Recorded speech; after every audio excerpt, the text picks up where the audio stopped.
O jornalista Guy Talese foi enviado para Los Angeles em 1965 para entrevistar o Frank Sinatra.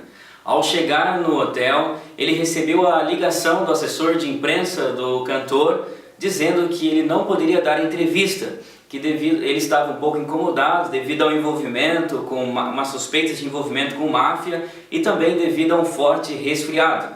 Nesse momento, o jornalista Guy Talese ficou numa situação tanto complicada, mas mesmo assim ele decidiu continuar no hotel. E então a sua pauta começa a tomar uma nova direção. Mesmo ele tentando novamente marcar a entrevista e não conseguindo, então ele começa a mudar a sua pauta. Ele começa a conhecer pessoas que trabalham na empresa do jornalista Frank Sinatra, começa a pegar amizade com essas pessoas, a convidá-los para jantar e essa amizade, essa proximidade com essas pessoas que também tinham uma proximidade, que eram muito próximas do cantor Frank Sinatra, faz com que esse jornalista, o Guy Talese, tira muitas informações importantes. E o interessante é que ele deixa as fontes entrevistadas de uma forma muito tranquila, sem pressão. Ele sempre andava com uma caderneta para que pudesse fazer algumas anotações. Mas a sua conversa era tão natural, tão tranquila, que ele evitava de tirar essa caderneta para que a fonte não se sentisse um pouco incomodada. Ele tirava essa caderneta, talvez em aquele momento que a fonte falava uma palavra, uma frase mágica, algo muito importante, e ele então dizia, olha, eu não posso deixar de anotar isso porque isso é muito importante. E ele tirava então a sua caderneta e anotava, e a fonte também ficava feliz, porque sabia que tinha dito algo que poderia fazer diferença para ele, para o que ele estava escrevendo, para o jornalista. E assim o jornalista Guy Talese foi pegando amizade com várias pessoas, entrevistando muitas dessas pessoas que trabalhavam na empresa do cantor Frank Sinatra. Frank Sinatra era um cantor um tanto reservado, fechado. Talvez esse jornalista jamais conseguiria, e com certeza não conseguiria tirar tantas informações, preciosidades, diretamente com o cantor que estava resfriado e não queria dar entrevistas. E o assessor de imprensa, então, ele descobre que o jornalista Guy Talese está conversando com essas pessoas que trabalham na empresa do Frank Sinatra. E ele liga para ele dizendo que, olha, fiquei sabendo que você está por aí entrevistando algumas pessoas, conversando com algumas pessoas que trabalham na empresa do Frank Sinatra.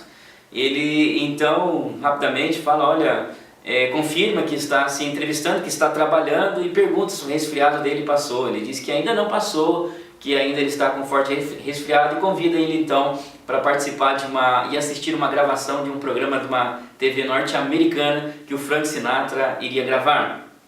E nesse momento ele não entrevista o Frank Sinatra, mas ele começa a ver algumas imagens de bastidores, a incomodação, o nervosismo que Frank Sinatra estava naquele momento, porque a sua voz não estava tão boa, ele estava sendo muito prejudicado devido a esse resfriado.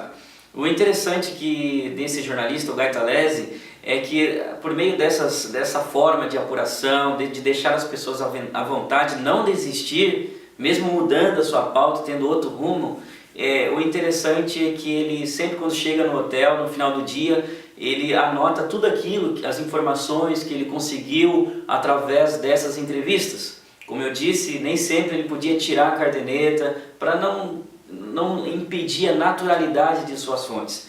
E essas entrevistas, todas essas conversas, esses bate-papos que ele teve com todas as pessoas, gerou mais ou menos 200 páginas que ele escreveu.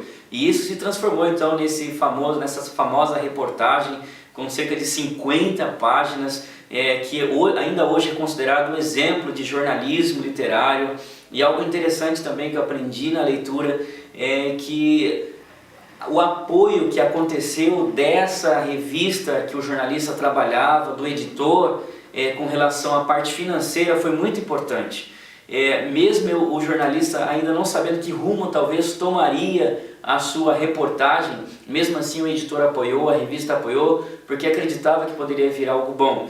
Eu achei muito interessante isso de que a informação, o conteúdo que ele estava apurando, mesmo ele gastando algumas semanas, foi muito além de qualquer aspecto financeiro.